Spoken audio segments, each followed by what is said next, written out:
As we move away from small scale systems, we begin to enter this small medium territory of composting within the community. And these systems that we typically use are what we call compost windrows and worm bins or worm flow through piles. Here at our park locations in the city of LA, we establish compost windrows that allow for multiple participants to come weekly, turn the pile, and to see the full spectrum of decomposition. As I mentioned earlier, compost piles are one of my favorite systems because it's not a system, it's just a space and a lot of people and a lot of microbes that allow for that magic to happen. When you are focused on establishing a compost windrow, it's all about the recipe. Does it have proper moisture content? Is there bulk density to allow airflow to enter? And as I mentioned earlier, the learning is in the doing.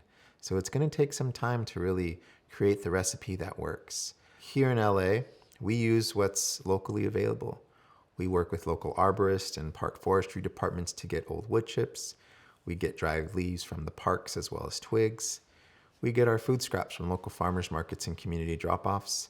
We work with local lumber yards to source untreated sawdust. And within the equestrian communities, we work with the stable bedding and manures as well. What's beautiful about compost windrow piles is that they can be disguised as large piles of mulch. But in reality, they are a steaming mountain of goodness, breaking down thousands of pounds of food scraps within our park spaces.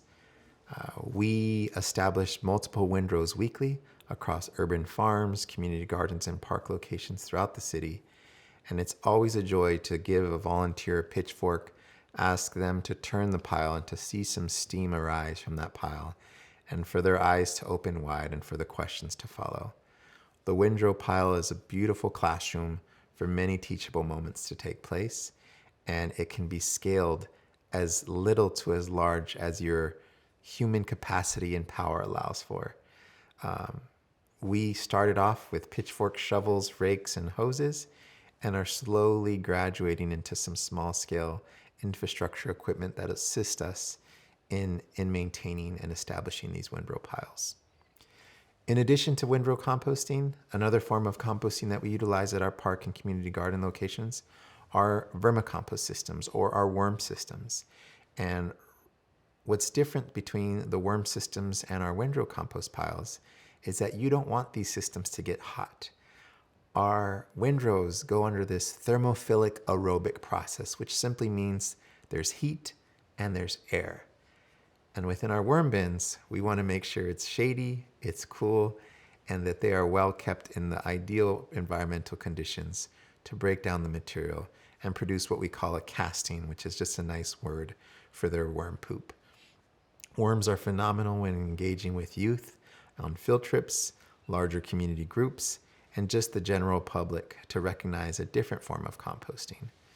Worms are a part of the soil food web as they also break down smaller microbial life within the pile.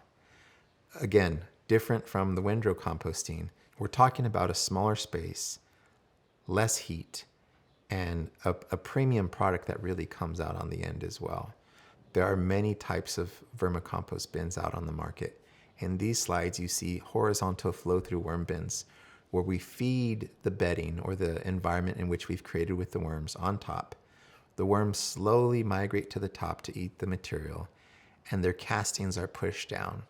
We are then able to pull a breaking bar across the bottom, allowing their castings to fall, and then using those castings as finished compost for our application in our green spaces.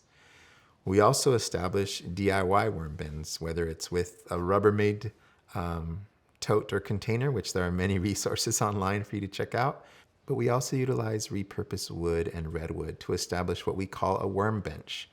In small spaces in the city, how are we making things multifunction? So it's always nice to have an individual have a seat only to reveal that they're sitting on a few thousand worms. And these benches are horizontal systems where you feed one side, the worms migrate right or left, and you're able to harvest as needed. Composting is all about knowledge sharing, all about co-creation, and all about passing on information and passing the baton of experiences to the next person.